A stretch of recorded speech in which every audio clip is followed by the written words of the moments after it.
Hey, if the police come by, I'm not here. Hey YouTube, thanks for coming back to Everyday Learning Every Day. Today I want to talk about what's considered loud. So a lot of times we talk about something being loud and thinking about our hearing safety, and that's usually measured in decibels. And decibels is great. It's a very objective, scientific way of measuring sound pressure level. A drummer is typically between 90 and 130 decibels, so we hear about those a lot, especially when you're talking about a band practice. I mean, unless you're playing with John Bonham, and then it's 11 billion. However, humans, with our abnormally large range of hearing, tend to actually experience sounds in a very subjective way, and especially so at different frequencies. So for measuring loudness subjectively, researchers came up with a unit of measure that they like to call a FON. Nerd alert, science incoming. So FON is a perceived loudness that they measured at 1 decibel at 1000 hertz or 1 kilohertz. They then took the same subjects that they tested that with and asked them to identify how loud other frequencies were when they were played at higher or lower decibel values. So the interesting thing about the human ability to hear is that we do hear loudness at different frequencies at different levels. So something with a really heavy bass may actually sound louder to you than something in the mid-range or something in the really high range of the audible spectrum. So after doing that at these varying frequencies, they came up with a curve that looks a lot like this.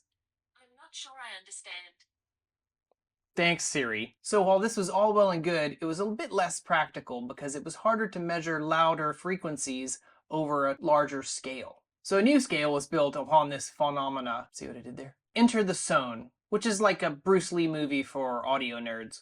So the TLDR is that a Sone is an increase of 10 FONs, which basically equals a doubling of loudness. Sones are actually measured in a linear quality, which means a sound with the loudness of 2 Sones is perceived as 2 times higher than 1 Sone. You can find Sones listed on stovetop extraction hoods or bathroom gaseous emission fans. So again, Sones create these curves across the audible frequency spectrum. You might be wondering, where the hell are we going with all of this? A lot of people like to talk about how loud their amps are or how not loud other people's amps are because of whatever the wattage rating is on them. So we're going to actually put this to the test with a couple of little pieces of test equipment. So I have amps with wattages from 1 watt all the way up to 50 watts, and I recorded this as a DI track so that I can reamp it and push it back through the 2x12 cabinet. And that way I don't have to do 5 to 42 takes in order to get the one that I need, and potentially keep the chainsaw wielding neighbors from either calling the police or strapping on a hockey mask and visiting my front door. So in this video I'll be showing the decibel measurement and the Sone measurement based on the Arta software. Hey, so before I begin, I want to make sure that everybody understands that I'm about to play something that's mildly obnoxiously loud. So bear with me on this little riff that I play. Also, please, again, remember that the tone sucks. The tone is terrible. I just have these cranked to max volume and it's just not where they're supposed to be. And I didn't really take the time to adjust them other than trying to get the most decibels and Sones out of these things as I humanly possibly could. So let's have some fun.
So in the immortal words of Skip Simmons from the Truth About Vintage Amps podcast, maybe don't buy a logging truck if you're just going to be playing in your living room. You don't need a logging truck when a Yugo would do you just fine. And if you don't know what a Yugo is, maybe get off my lawn and go do a Lycos search. And what's the outcome of this? Well, I think I might have actually blown up one of my amps.